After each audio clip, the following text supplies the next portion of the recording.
सबों के बीच में भोजपुरी के सुपरस्टार गायक सह अभिनेता गोलू राजा को इस मंच पर बुलाना चाहता हूं और कोलकाता के इस धरती पर मैं मुकेश से स्वागत अभिनंदन वंदन करना चाहता हूं। साहब जैसे माता सेवरी ने मर्यादा पुरुषोत्तम श्री राम को जूठी बार खिला कर दी थी, वैसे सुपरस्टार गोलू राजा को इस मंच पर स्वागत वंदन करता हूं। जैसे विदुर जी ने साग रोटी खिला करके कन्हैया का स्वागत किया था, वैसे अलग अंदाज का एक कलाकार जो पूरे भारतवर्ष ही नहीं बैंकॉक, मॉरिशस और अमेरिका तक जो भोजपुरी जगत से तहलका मचाया, वैसे भोजपुरी के सुपरस्टार गायक सह अभिनेता गोलू राजा को मैं स्वागत वंदन करता हूं और मैं चाहता हूं इस मंच पर चले आए। चार पंक्तियां भाई के लिए निवेदित करना चाहता हूं। बैंजू वाले भाई साहब कि हमको बनावटी के लोगों के व्यवहार अच्छे नहीं लगते, कोलकाता वालों सुनना, हम सबों के बीच में भोजपुरी के सुपरस्टार गायक सह अभिनेता गोलू राजा आ गए हैं। एक बार जोरदार ताली बजा करके स्वागत अभिनंदन वंदन कीजिए। तब मैं कहना चाहता हूं कि हमको बनावटी लोगों के व्यवहार अच्छे नहीं लगते, हमको बनावटी लोगों के व्यवहार अच्छे नहीं लगते। ईमान जहां बिक जाए वो बाजार अच्छे नहीं लगते।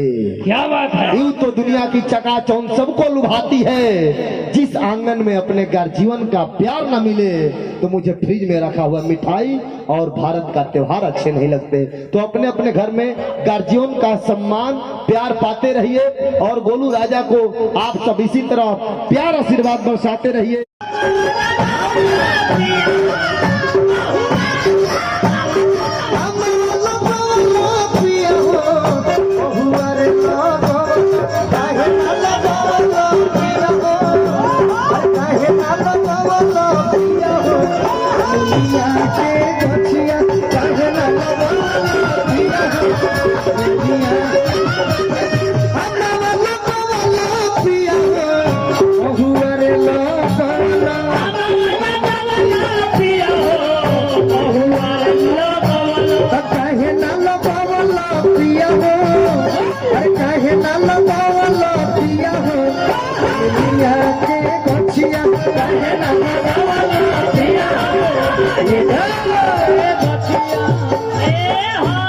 मैं अपने माताओं बहनों को दिल से धन्यवाद देता हूँ कि आपने मेरा साथ दिया है ताली बजाकर।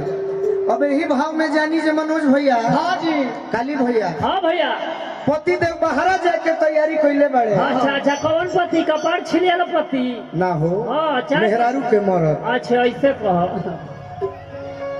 पति देव बहरा जाके तैयारी कैले बड़न, हाँ तो पत्नी को हतारी कि रवा बहरा मत जाई, रवा दुआर पर रही।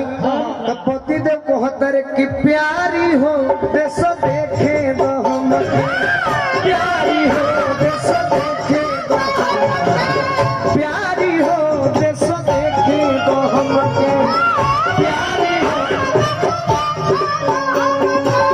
जा पाया में देरी न लागी, जा पाया जैसे घोड़ा के रे सदेश तनी देखे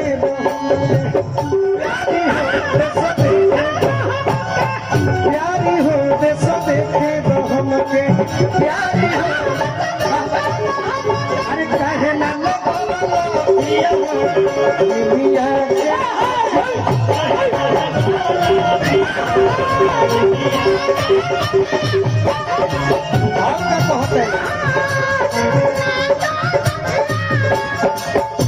निमिये हो घरवा माई के, निमिये दुआरवा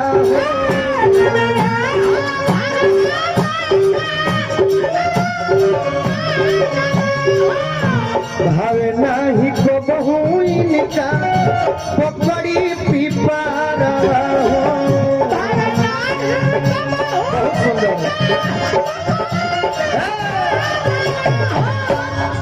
स्टेज उतने रही तो तनी में रहे से तुम डिस्टर्ब हो जाइए। ये सब रैप करे वाला स्टेज है कि निमिये हो घरवा माई के, अरे निमिये दुआरवा भावे नाही कबहू इनका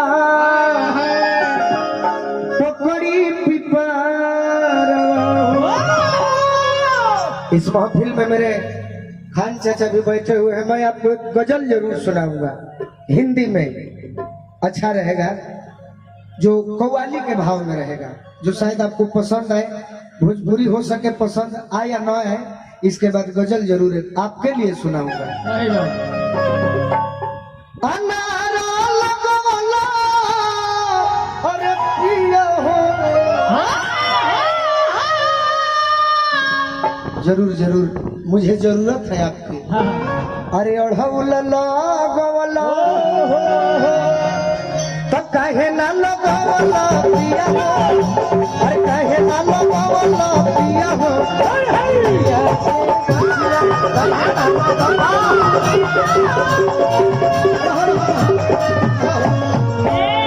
डीजे एक बार इन कलाकारों के लिए एक बार ताली बजाइए।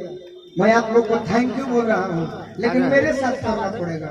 और काहे ना लगवला पिया हो, अरे काहे ना लगवला पिया हो।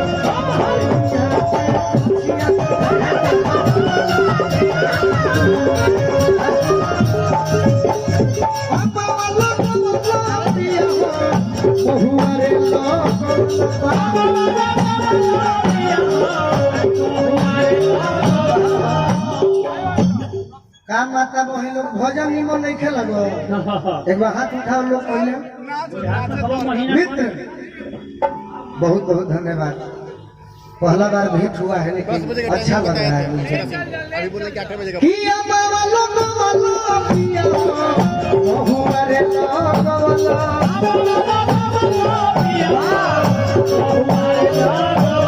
काहे ना लोग